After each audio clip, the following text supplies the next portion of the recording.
I spent 32 years building the life my son Daniel never appreciated.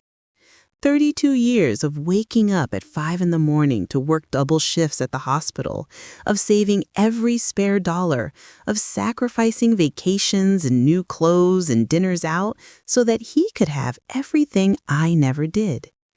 I was 58 years old when everything fell apart, and I remember the exact moment I realized I had been living in a carefully constructed lie. It was a Thursday afternoon in March when Daniel's wife, Melissa, called me with that special voice she reserved for asking favors. Sweet as honey, warm as summer sunshine, the voice that made me forget she had ignored my last 3 phone calls. "Mom Carol," she said, and I should have known right then. She only called me Mom Carol when she wanted something. "We're having a little trouble this month. Daniel's commission didn't come through, and we're short on the mortgage payment. Could you possibly help us out? Just this once?" Just this once. I had heard that phrase 17 times in the past 2 years. I knew because I had started keeping a journal, though I didn't know why at the time. Some part of me must have known I needed to remember, needed to have proof of something I couldn't quite name yet. "How much do you need?" I asked, already reaching for my checkbook.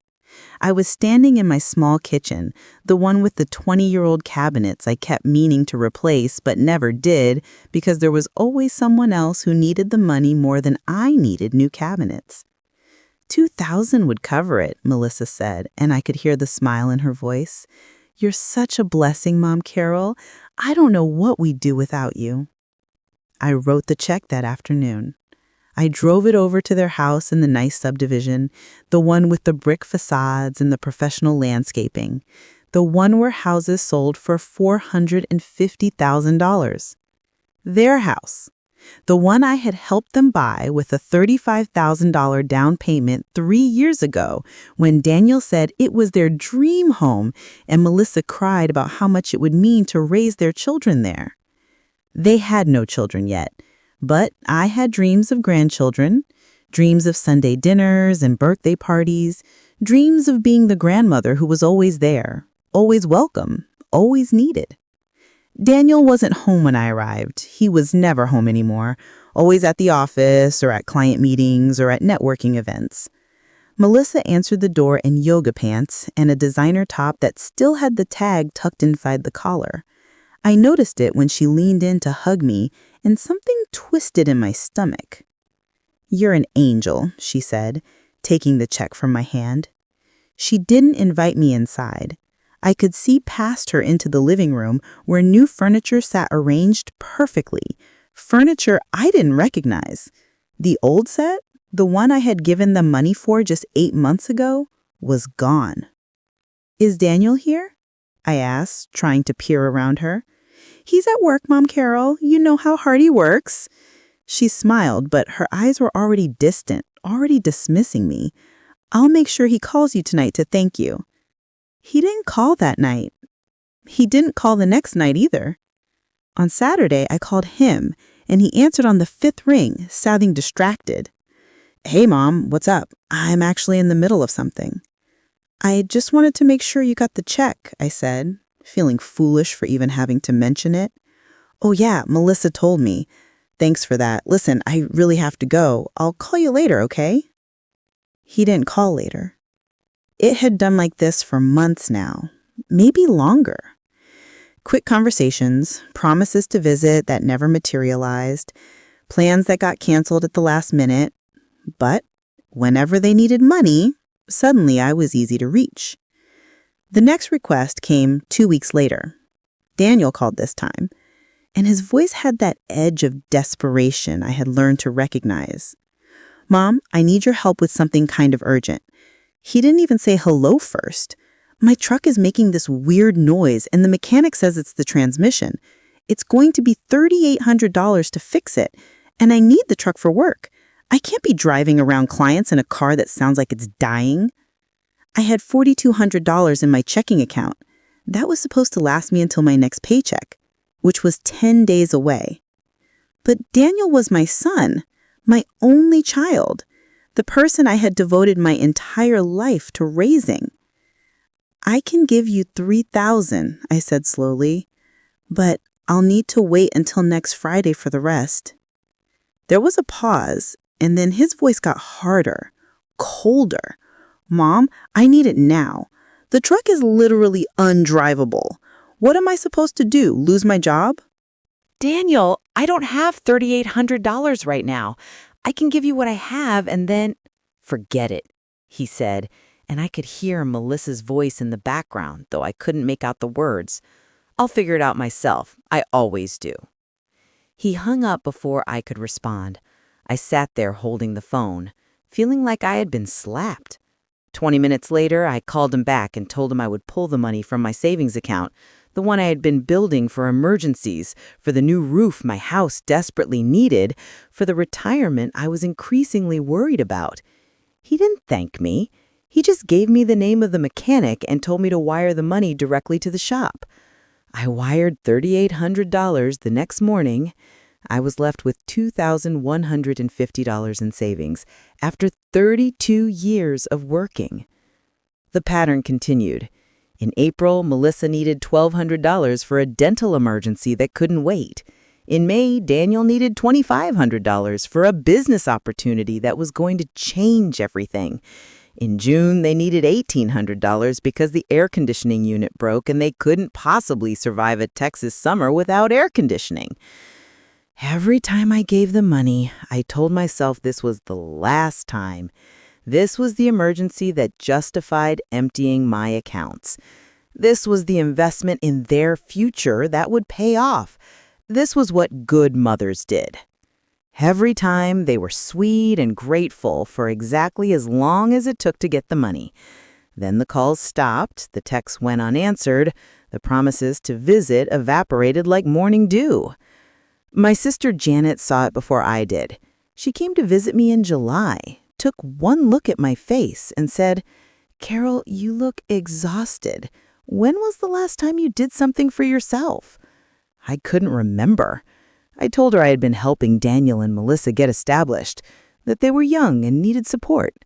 "How much have you given them?" she asked, and her voice was gentle but firm. "I don't keep track," I lied, but I did keep track. I had a folder in my desk drawer with every check stub, every bank transfer confirmation, every wire receipt. I just hadn't added them up because I didn't want to know the number. Janet made me add them up. We sat at my kitchen table and she went through the folder systematically, writing down numbers in her neat handwriting. When she was done, she looked at me with something between pity and anger. "Carol, in the past 3 years, you've given them $127,000. The number hung in the air between us like a physical thing. $127,000. More than twice what I made in a year. Money I had saved from overtime shifts and holiday bonuses and skipped lunches. Money that represented years of my life, hours of standing on my feet in the hospital, nights of being too tired to cook a proper meal. I needed it, I said, but my voice sounded weak even to my own ears. They needed it, or you needed them to need you? Janet asked, and that's when I started crying. Because somewhere, deep down, I knew she was right. I had been buying their affection, buying the phone calls and the occasional visits, buying the right to call myself a helpful mother. "What am I supposed to do? Just stop helping them?" I asked through my tears. "You're supposed to let them be adults," Janet said. "You're supposed to live your own life. You're 58 years old, Carol. When are you going to fix your roof? When are you going to replace your car? That Honda has 230,000 miles on it. When are you going to retire? You've given them more than $100,000, and what have they given you?" I didn't have an answer, because the truth was they hadn't given me anything except the temporary illusion that I was needed, that I was important, that I was enough. But Janet's words planted a seed, and that seed grew slowly through July and into August. I started noticing things I had been too blind to see before, Like how Melissa's Facebook page was full of photos of expensive dinners and weekend trips while she was asking me for money for utilities. Like how Daniel drove a brand new Lexus that he had never mentioned buying. Like how they had posted pictures of a nursery they were decorating, all soft grays and pristine whites, with furniture that must have cost thousands of dollars. They were having a baby, and they hadn't told me. I found out through Facebook, through a carefully staged photo of Melissa holding a sonogram, her face glowing with joy. The caption read, "Our little miracle arriving in November. We're so blessed." There were 73 comments, all congratulating them, all expressing excitement. I scrolled through every single one, looking for my name, looking for any acknowledgement that I existed. There was nothing. I called Daniel immediately. My hands were shaking so badly I almost dropped the phone. "Mom, hey, what's up?" He sounded happy, relaxed. In the background, I could hear music playing. "Daniel, I saw on Facebook that you're having a baby." I tried to keep my voice steady. "Were you planning to tell me?" There was a pause, just a beat too long. "Oh yeah, we were going to call you this weekend. We've just been so busy with everything." "You posted it on Facebook 3 days ago," I said, and now my voice was shaking. "You told 73 people before you told your own mother?" "Mom, don't be dramatic. We're telling you now, aren't we? We're having a baby. Aren't you excited?" I wanted to be excited. I wanted to feel the rush of joy that a grandmother should feel. Instead, I felt hollow, like something essential had been carved out of me. "Of course I'm excited," I said, because that was what I was supposed to say. "When can I come see you? We should celebrate." "Actually, we're really swamped right now with the nursery and everything. How about we plan something in a few weeks?" A few weeks turned into a month. A month turned into September. Every time I suggested getting together, there was a reason why it couldn't happen. Melissa was tired. Daniel was traveling for work. They were having work done on the house. They were taking a baby moon to California. A baby moon to California, while I ate ramen noodles so I could rebuild my savings account. The breaking point came on a Wednesday in late September. I had just gotten home from a particularly brutal 12-hour shift. My feet ached, my back hurt, and I was so tired I could barely think straight. All I wanted was to take a hot bath and go to bed. My phone rang at 9:30. It was Melissa. "Mom Carol, I'm so sorry to bother you, but we have a bit of a situation." Her voice had that sweet, urgent quality I had come to dread. "The baby shower is this Sunday, and the venue we booked went out of business. We're completely stranded. We've already invited 80 people. 80 people to a baby shower I hadn't been invited to plan. For a grandchild I learned about through social media." "That's terrible," I said carefully. "What are you going to do?" "Well, we found another venue, but it's more expensive than we budgeted for. We need $4,500 to secure it. I know it's a lot, but this is for your grandchild, and we want everything to be perfect." Something in me cracked. It wasn't a loud break, more like the sound of ice splintering under pressure. "Melissa, I gave you $1,800 last month for the air conditioning. Where did that money go?" "What? We used it for the air conditioning, obviously." But her voice had changed, become defensive. "And the $2,500 in May for Daniel's business opportunity?" "Mom Carol, I don't understand why you're bringing up old stuff. This is about the baby shower. Do you want to help us or not?" I thought about my savings account, the one that held $42,000 3 years ago and now held $8,200. I thought about the roof that leaked every time it rained, creating a brown stain on my bedroom ceiling that grew larger with each storm. I thought about my car that shuddered when I accelerated past 60 miles per hour. I thought about the retirement I had once planned for, the little condo by the beach I had dreamed about, the life I had put on hold for 32 years. "No," I said. The word came out stronger than I expected. "No, I can't help with the baby shower." There was a silence that stretched out for several seconds. Then Melissa's voice came back and all the sweetness was gone. Fine, I guess we know where we stand with you. I'll let Daniel know his own mother won't help with his child's baby shower. I'm sure that will mean a lot to him. She hung up before I could respond. I sat there in my quiet house, holding the phone, waiting to feel guilty, waiting for the panic to set in, the fear that I had made a terrible mistake. But instead, I felt relieved. For the first time in years, I felt like I could breathe. Daniel called me the next day.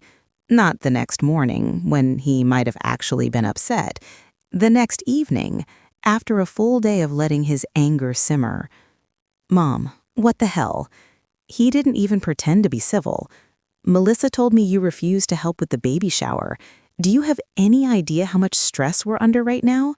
Melissa is pregnant, and you're adding to her stress by being selfish." Selfish. The word hit me like a physical blow. After 32 years of sacrifice, after $127,000, after every skipped meal and delayed repair and canceled plan, I was selfish for saying no one time? "Daniel, I've given you and Melissa over $120,000 in the past 3 years," I said, and my voice was calm in a way that surprised me. "I've helped with every emergency, every request, every crisis. But I can't give you $4,500 for a baby shower, especially when I wasn't even told about the pregnancy until I saw it on Facebook. Are you seriously making this about you right now? We're talking about your grandchild's baby shower and you're whining about Facebook? Grow up, Mom." "I'm not making this about me," I said. "I'm making this about the fact that I have nothing left to give. I have $8,000 in savings. My roof leaks.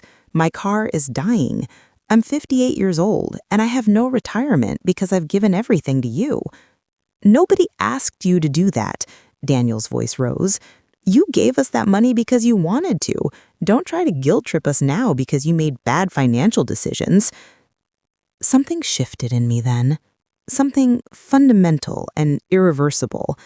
I saw with sudden, painful clarity what I had been refusing to see for years. Daniel didn't see me as his mother.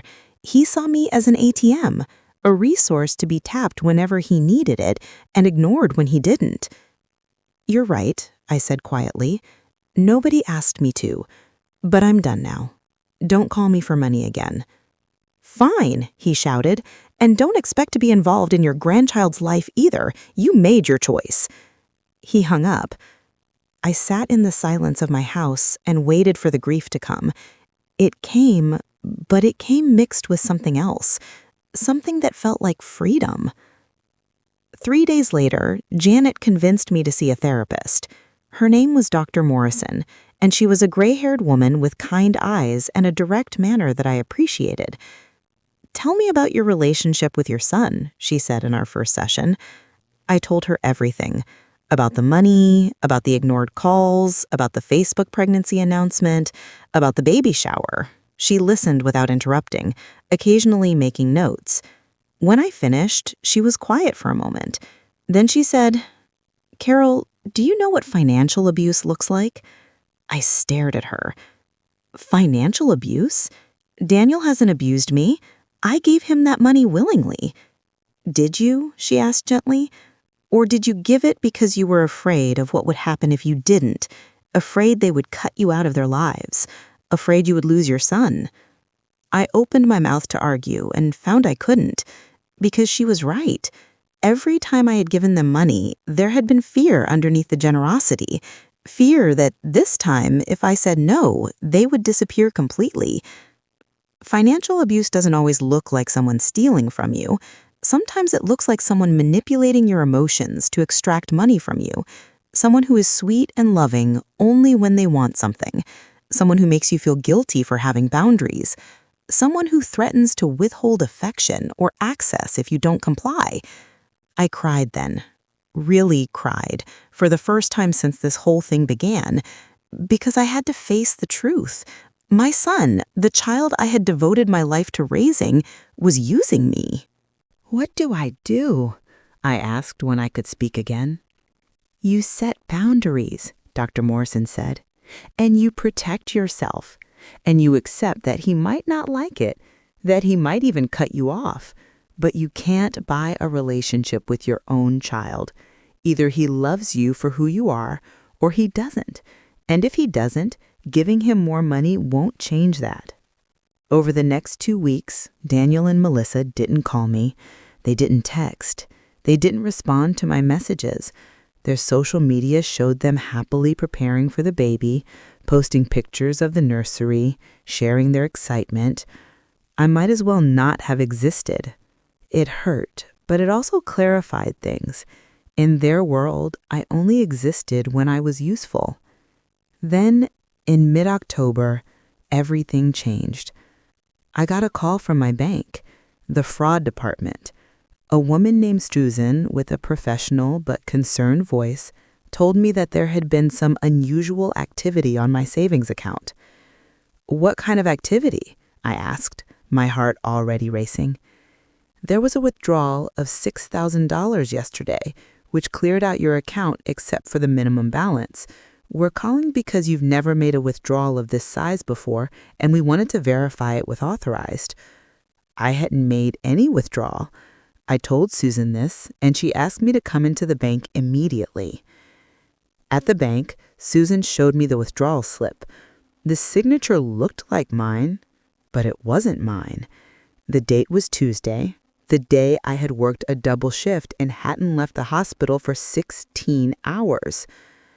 "We'll need to file a fraud report," Susan said. "Do you have any idea who might have access to your account?" I did have an idea. A terrible, stomach-turning idea. Years ago, when Daniel was in college, I had added him as an authorized user on my savings account in case of emergencies. I had forgotten about it, and I had never removed him. My son is on the account."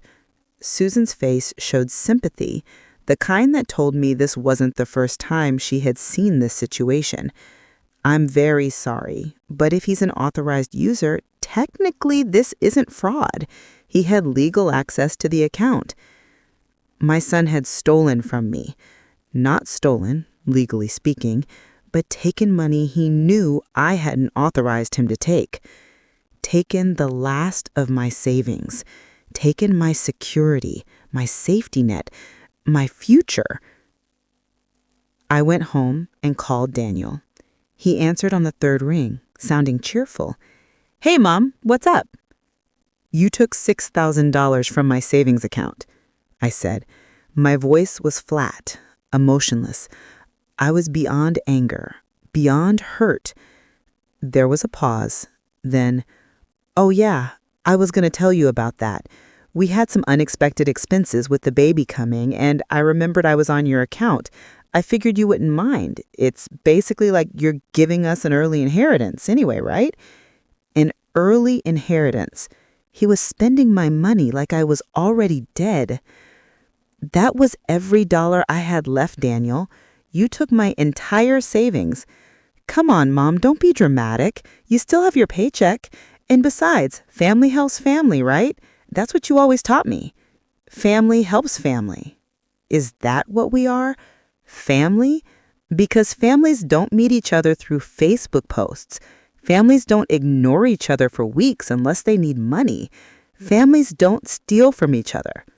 "I didn't steal." His voice rose, defensive now.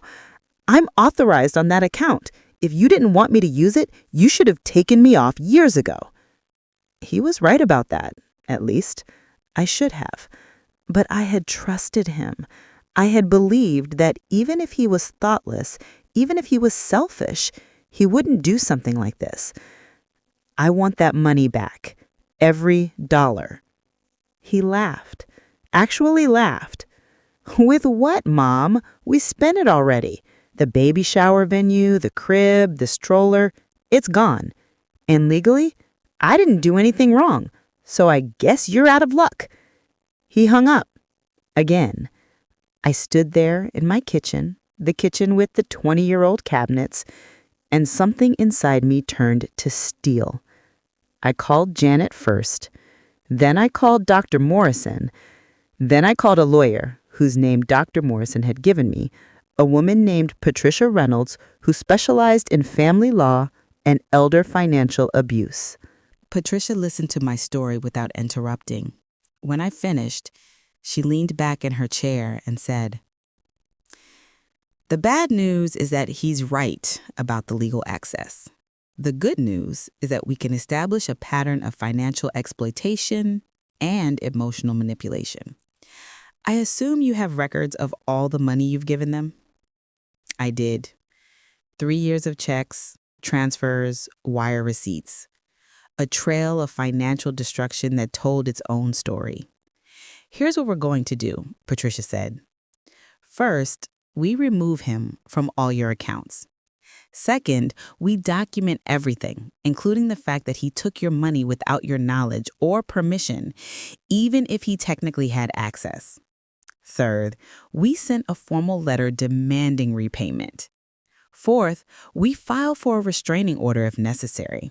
And fifth, we make sure he never has access to your finances or your property again." "Can we get the money back?" I asked. "Maybe some of it, eventually. But more importantly, we can make sure this never happens again. And we can make sure that if he tries to do anything else, like claim power of attorney or make medical decisions for you down the line, he won't be able to." The next day, Patricia sent a formal letter to Daniel and Melissa. It outlined every dollar they had taken, every instance of financial manipulation, and demanded repayment of $133,000, including the $6,000 they had taken from my savings account. Daniel called me within an hour of receiving the letter. He was screaming, "You got a lawyer? You're threatening to sue us, your own son, over money while Melissa is pregnant?" "I stole from you," I said calmly. "You took the last of my savings without asking.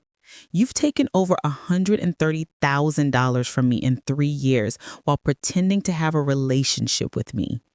Yes, I got a lawyer." "We needed that money."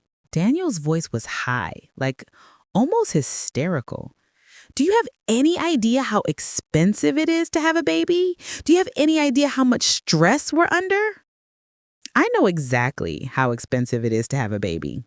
I had you. And I raised you alone on a nurse's salary. And I never once asked my parents for money because I understood that it was my responsibility, not theirs. So this is about punishing me for not being perfect, for not living up to your impossible standards? This is about you treating me like an ATM instead of your mother. This is about you taking my money and giving me nothing in return. Not even respect. Not even honesty. We're done," Daniel said, his voice cold now. "You're making a choice here, Mom. Either you drop this lawyer bullshit or you never see your grandchild. Ever. Is that what you want?" And there it was. The final manipulation. The ultimate threat. Choose between your money and your grandchild. Choose between protecting yourself and being part of this family. A month ago, a week ago, maybe even yesterday, that threat would have worked. I would have backed down, would have told Patricia to drop everything, would have accepted being used if it meant I could be a grandmother. But something had changed in me. Maybe it was Janet's intervention. Maybe it was Dr. Morrison's clarity. Maybe it was just the accumulated weight of years of being used finally breaking me open. If the only way I can be part of my grandchild's life is to let you financially abuse me, then I guess I won't be part of their life. I said. My voice was steady, even though my hands were shaking, because I won't teach another generation that love means letting people hurt you. Daniel made a sound of disgust and hung up. I sat down on my couch and cried, but this time the tears felt different. They felt like grief, yes, but also like release. Melissa called 2 days later. Her voice was sweet again, pleading. Mom Carol, please. Daniel is so upset. This is affecting his health, affecting the baby. Please, can we just talk about this? Can we work this out like family? Melissa, family doesn't steal from each other, I said. Family doesn't manipulate each other. If you want to talk, you can talk to my lawyer. I can't believe you're being so cold, Melissa said, and now her voice had an edge of anger. After everything we've done for you, letting you be part of our lives, making you feel needed, and this is how you repay us? Letting me be part of their lives, making me feel needed, as if they had done me a favor by accepting my money. I need you to hear something, I said. I'm not your ATM. I'm not your backup plan. I'm not your emergency fund. I'm a person. And I'm done being treated like I'm not. She hung up without responding. Over the next few weeks, I focused on rebuilding my life. Patricia worked on the legal case. I removed Daniel from every account, every document, every legal tie. I updated my will to leave everything to charity. I changed the locks on my house, even though Daniel had never had a key, because I needed to feel safe. Janet came to stay with me for a week. We painted my bedroom, covering the brown water stain from the leak. We went shopping and I bought myself new clothes for the first time in years. We went out to dinner at a nice restaurant, and I didn't calculate the cost of every item on the menu. Dr. Morrison helped me understand what had happened. She explained something called financial exploitation, a form of abuse where someone uses your emotional attachment to extract money from you. She explained how Daniel and Melissa had used intermittent reinforcement, being sweet just often enough to keep me hoping, but withholding affection most of the time to keep me desperate for approval. They trained you, Dr. Morrison said, like training a dog.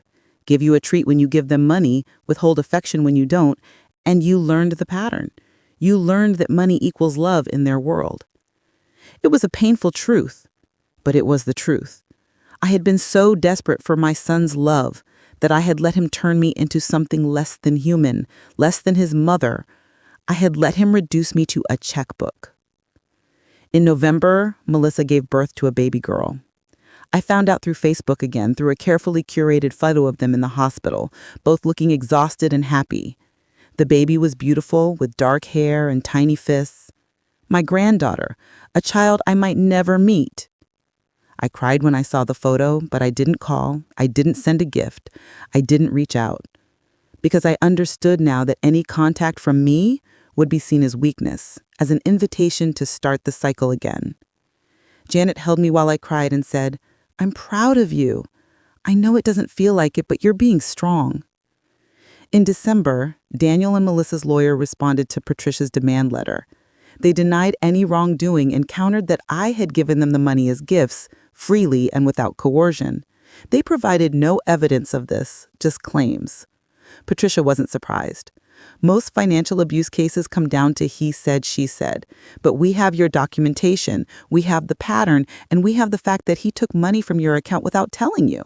That's going to matter to a judge. We filed a civil suit in January, seeking repayment of the money they had taken from my savings account and documenting the pattern of financial exploitation. It would take months, maybe years to resolve, but I was committed to seeing it through. In February, something unexpected happened. Melissa's mother, Gloria, called me. "Carol, I need to talk to you," she said. Her voice was strained, uncomfortable. "I think you should know something." We met for coffee at a small shop near my house. Gloria looked older than I remembered, tired and worn down. "Melissa and Daniel have been asking me for money," she said without preamble. "A lot of money. They've gotten about $40,000 from me in the past year. They told me you cut them off and abandoned your grandchild, that you were being vindictive and cruel." I felt a surge of anger, but I pushed it down. "That's not what happened." "I know," Gloria said. "I saw the lawsuit. I did some digging. And I talked to Melissa about it, really talked to her. And she finally admitted that they've been lying to both of us, playing us against each other, taking money from everyone they can." She pulled out a folder, similar to the one Janet had made me create. "I've been documenting everything, the requests, the stories, the lies. I think we should combine our cases. stronger together. I looked at this woman, this near stranger who I'd only met a handful of times at family events, and felt a connection I hadn't expected. We were both mothers who loved our children. We were both women who had been used. "Let me call my lawyer," I said. With Gloria's evidence combined with mine, the case became much stronger. Patricia filed an amended complaint, and this time Daniel and Melissa's lawyer took it more seriously. In March, they proposed a settlement.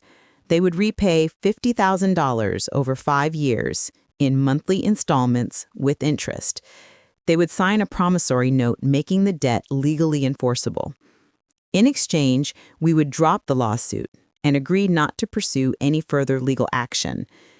It wasn't everything they had taken. It wasn't even half, but it was something, and more importantly, it was accountability.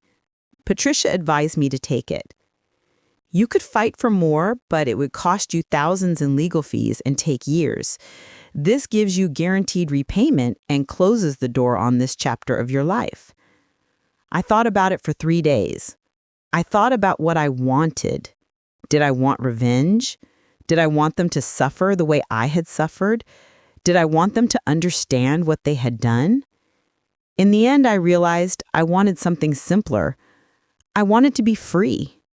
I signed the settlement agreement. So did Gloria. Daniel and Melissa signed too. And I wondered what they thought as they signed, whether they felt any remorse, whether they understood what they had done. The first payment came in April, $833.33, deposited directly into my bank account. It felt strange to see it, this concrete acknowledgement of what had happened. I called Janet to tell her. "It's not about the money," I said. "It's about them having to admit legally that they owe me, that they took something that wasn't freely given." "Good," Janet said. "You're getting your life back." She was right. Slowly, month by month, I was rebuilding. I got the roof fixed in May. I bought a new car in June, nothing fancy, but reliable and safe. I started putting money into my retirement account again. Small amounts, but regular. I went back to therapy with Dr. Morrison, working through the layers of guilt and grief and anger. She helped me understand that what I was feeling wasn't just about Daniel and Melissa. It was about a lifetime of believing my worth was tied to what I could give, what I could sacrifice, how much I could endure. You were taught that love means suffering, but real love, healthy love, is reciprocal. It's give and take. It's mutual respect and consideration. What Daniel and Melissa gave you wasn't love. It was exploitation dressed up as family obligation.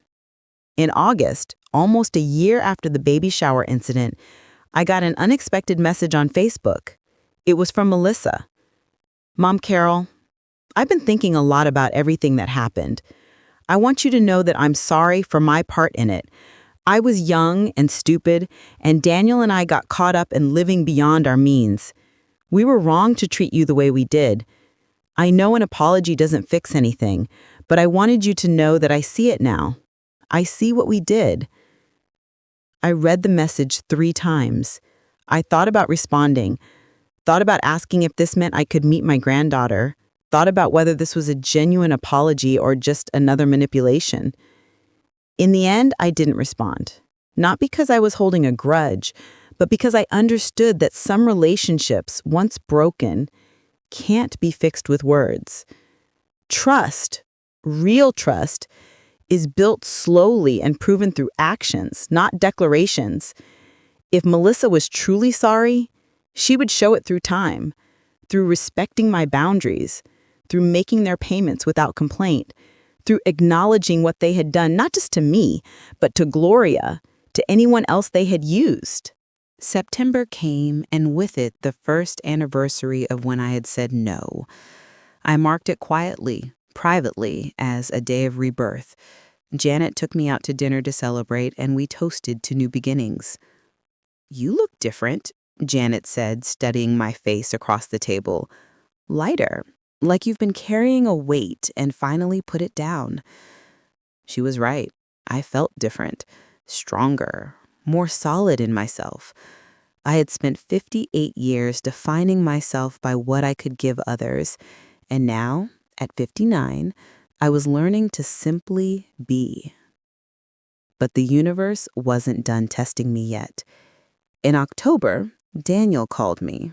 Not Melissa, but Daniel himself. My phone rang on a Tuesday evening, and when I saw his name on the screen, my first instinct was not to answer, but curiosity won out. "Mom?" His voice was different, subdued, almost humble.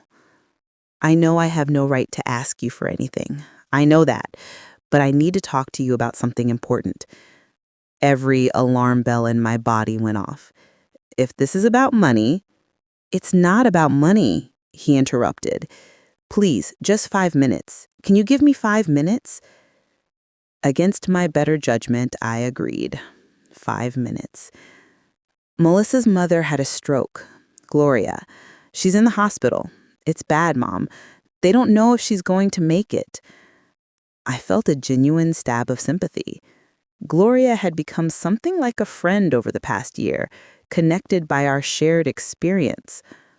"I'm sorry to hear that. Is there something I can do?"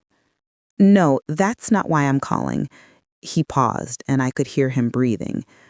"Melissa and I have been going to therapy since the lawsuit, and our therapist has been helping us understand what we did to you, to Gloria, to everyone." I waited, not trusting myself to speak. "I was a terrible son," he continued. "I used you. I manipulated you. I treated you like you existed only to serve me. And I'm not calling to ask for forgiveness, because I don't deserve it. I'm calling to tell you that I'm sorry. Really, truly sorry. And that seeing Gloria in that hospital bed, seeing Melissa realize that her mother might die, and that their relationship was broken because of things we did, it made me understand what I did to you, what I could have lost." "Daniel," I started, but he kept talking. "Our daughter's name is Emma. She's 10 months old now, Mom. She has your eyes, and every time I look at her, I think about what kind of father I want to be, what kind of man I want her to see. And I can't be that man if I don't acknowledge what I've done." I was crying now, silently, tears running down my face. This was what I had wanted for so long. An acknowledgement, an apology, a sign that he understood. "I don't expect anything from you," Daniel said. "I know we have to make those payments. I know we broke something that might not be fixable. But I wanted you to know that I see it now. I see what I did, and I'm so, so sorry." He hung up before I could respond. I sat there holding the phone, crying, feeling a complex tangle of emotions I couldn't begin to name. I called Dr. Morrison the next morning. "Is it wrong that I want to believe him?" I asked. "Is it naive?" "It's human," Dr. Morrison said. "He's your son. You love him. Of course you want to believe he's changed. But Carol, here's what's important. You can hope he's changed and still maintain your boundaries. You can forgive him in your heart and still protect yourself. Those things aren't mutually exclusive." "What do I do?" she said. "You wait. You watch. You see if his actions match his words. Real change happens slowly, over time. If he's truly sorry, he'll prove it through sustained, consistent behavior, not through one phone call or one apology." Dr. Morrison was right, of course, but it was hard to wait, hard to resist the pull of hope.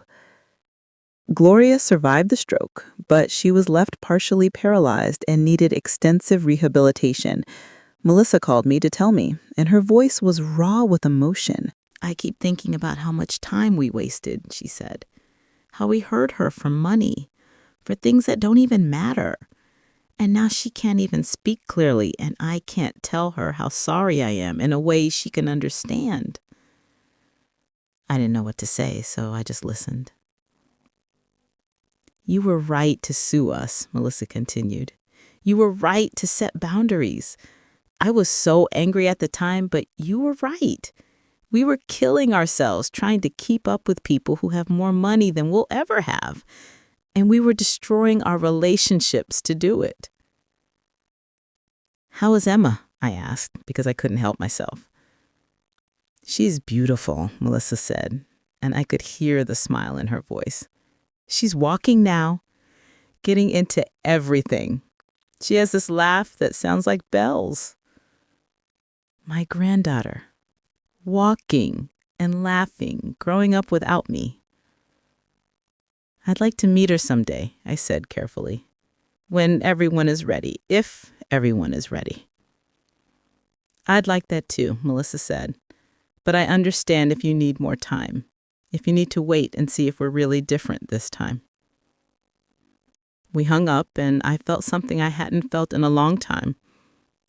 Cautious optimism. The months passed. October, November, December. The payments came regularly, never late. Christmas came and I spent it with Janet and her family. And it was good. Different from what I had imagined, but good. On Christmas evening, a package arrived at my door. It was from Daniel and Melissa. Inside was a photo album filled with pictures of Emma. Emma as a newborn, tiny and red-faced. Emma at 3 months, starting to smile. Emma at 6 months, sitting up. Emma now at nearly a year old, standing unsteadily, her face bright with joy. There was a note tucked into the front cover. Daniel's handwriting, the same messy scrawl I remembered from school days.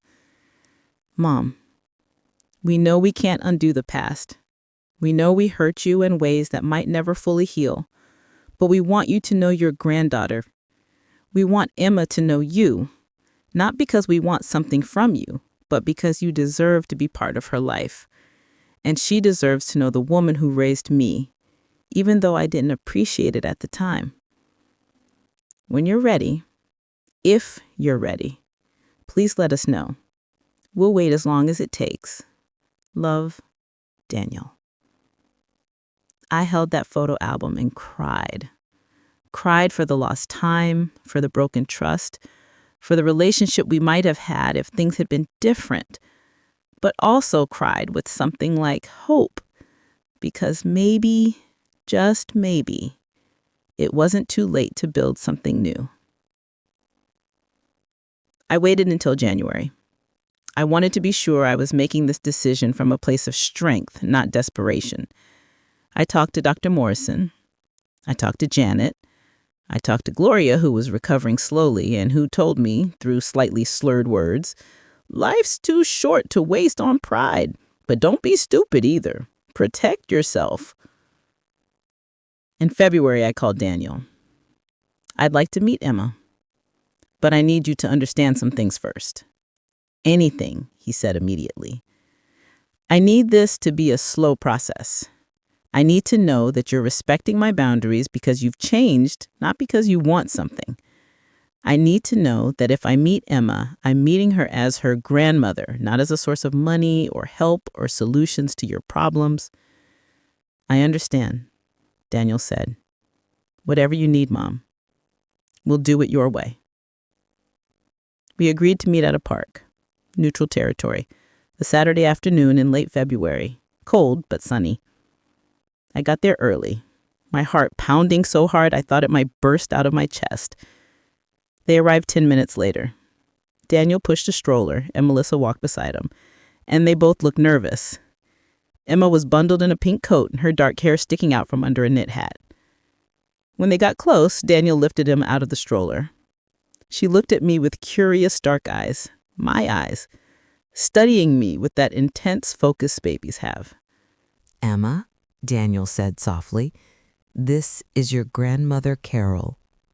I held out my arms, not expecting her to come to me, this stranger. But Emma reached out, and Daniel placed her in my arms, and she felt solid and warm and real. "Hi, Emma," I whispered. "I'm so happy to meet you."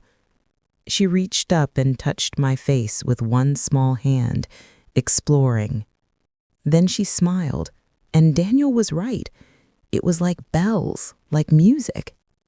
We sat on a park bench, the four of us, and it was awkward and strange and wonderful all at once. Daniel and Melissa didn't ask me for anything. They didn't hint at needing help or suggest I owed them anything. They just let me hold my granddaughter and answered my questions about her routine, her favorite toys, her personality. After an hour, I handed Emma back. "Thank you," I said, "for this, for letting me meet her." "Thank you for giving us another chance," Melissa said. "We don't deserve it." "Maybe not," I agreed. "But Emma deserves to know her grandmother, and I deserve to know her." We agreed to meet again in 2 weeks, then a month after that. Slowly, carefully, we built something new. Not the relationship we had before. That was gone forever, broken beyond repair. But something different, something based on honesty and boundaries and mutual respect. The payments continued, every month, like clockwork, $833.33. Daniel got a second job to make sure they could afford it. Melissa went back to work part-time. They sold the house in the nice subdivision and moved to a smaller place, something they could actually afford. "We were so stupid," Daniel told me one day when I came to visit Emma.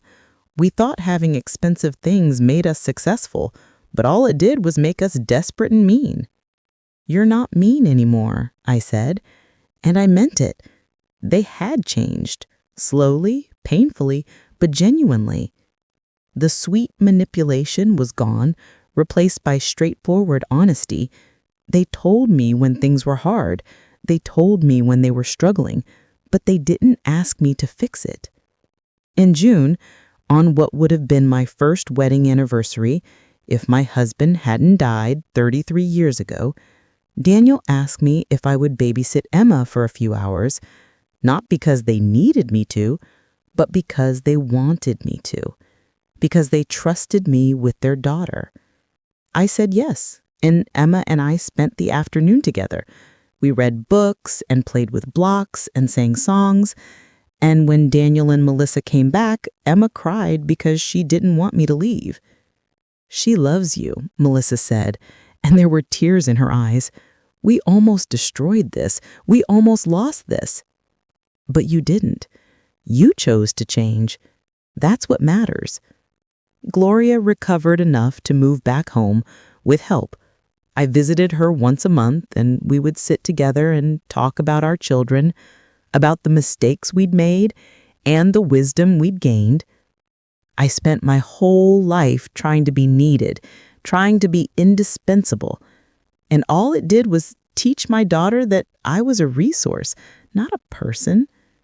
We both did, but we're teaching them something different now.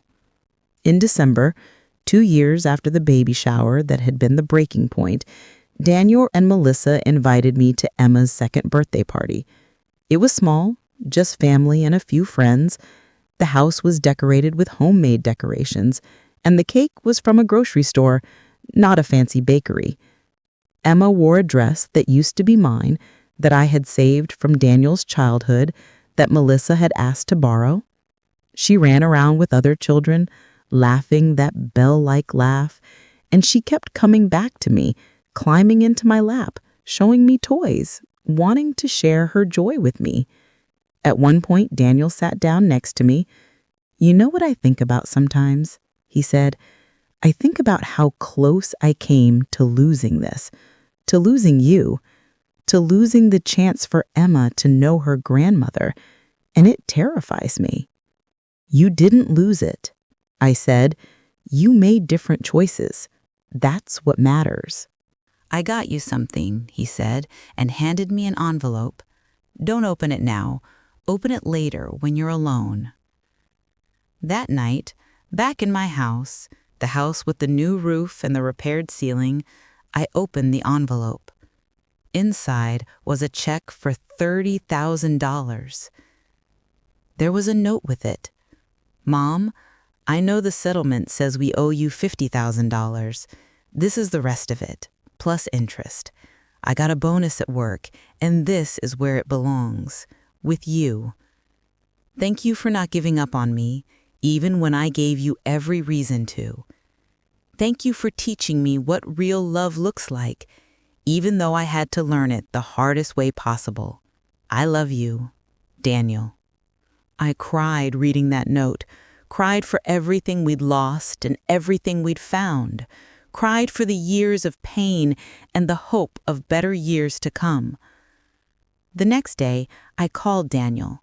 "You didn't have to do this," I said. "We had an agreement." "I wanted to," he said. "I needed to.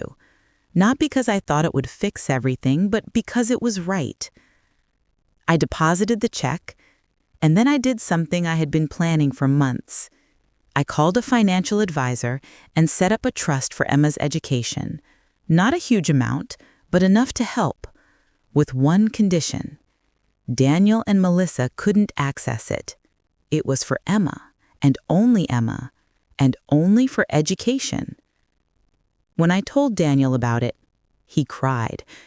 "You're still giving to us after everything." "I'm not giving to you," I said gently. "I'm giving to Emma. There's a difference, and I'm giving it in a way that protects everyone, including me." That was 2 years ago now. Emma is 4 years old. She calls me Grandma Carol, and she runs to me when I visit, and she draws me pictures and tells me stories in that rambling way 4-year-olds have. Daniel and Melissa finished paying off their debt. They're still in therapy. They're still working on themselves. They're not perfect, but they're trying, and that's what matters. I'm 63 now. I have $47,000 in my retirement account, more than I've ever had in my life. I have a good roof over my head and a reliable car in my driveway. I have my health and my job and my sister and my granddaughter.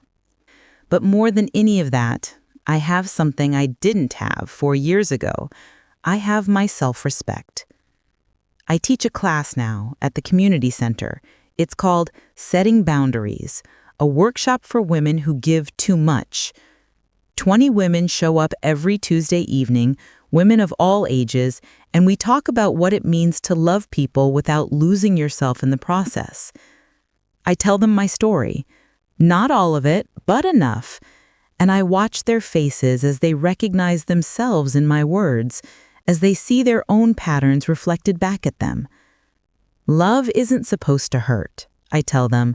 Real love is reciprocal. It's give and take. If you're the only one giving, if you're the only one sacrificing, if you're the only one bending and breaking and emptying yourself out, that's not love. That's exploitation. Some of them cry when I say this. Some of them argue. Some of them sit in silence, processing.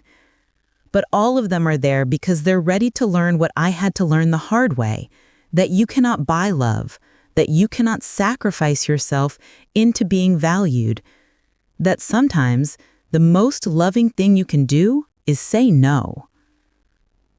I think about who I was 4 years ago, working double shifts to fund a lifestyle for people who saw me as nothing more than a bank account. I think about the woman who measured her worth by how much she could give, how much she could endure, how much she could sacrifice. That woman is gone. In her place is someone stronger, someone who knows that love without boundaries isn't love at all. Someone who understands that being a good mother doesn't mean destroying yourself for your child's comfort. Last month, Emma started preschool. Daniel sent me a video of her first day, standing in front of the school in her backpack, waving at the camera. At the end of the video, she blew a kiss and said, "Love you, Grandma Carol." I watched that video 10 times, and each time I felt grateful. Not just for Emma, but for the journey that brought me to this place, the painful, terrible, necessary journey that taught me how to love myself. I have a life now, a full life. I go to the movies with Janet. I take weekend trips to the beach. I buy myself flowers just because I like them.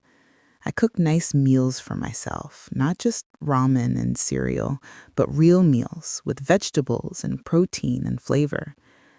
I am enough, not because of what I give others, not because of what I sacrifice, not because of how useful I am. I am enough simply because I exist.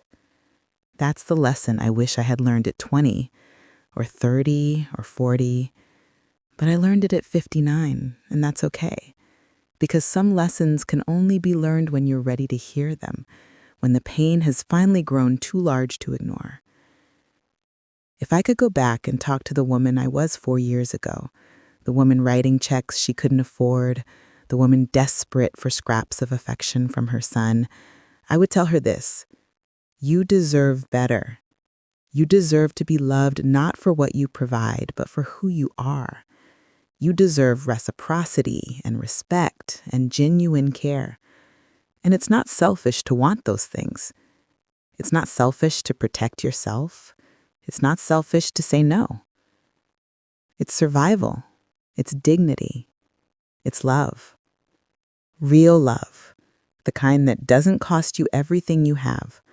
The kind that doesn't require you to disappear. The kind that makes room for you to exist as a whole person, not just a resource to be depleted. I wish I had learned it sooner. But I'm grateful I learned it at all. And every Tuesday evening, when I stand in front of those 20 women at the community center, I see my younger self in their faces.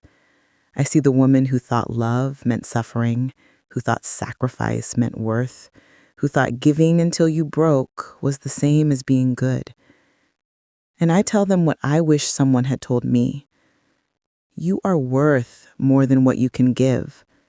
You are worth more than your utility. You are worth protecting, worth fighting for, worth choosing.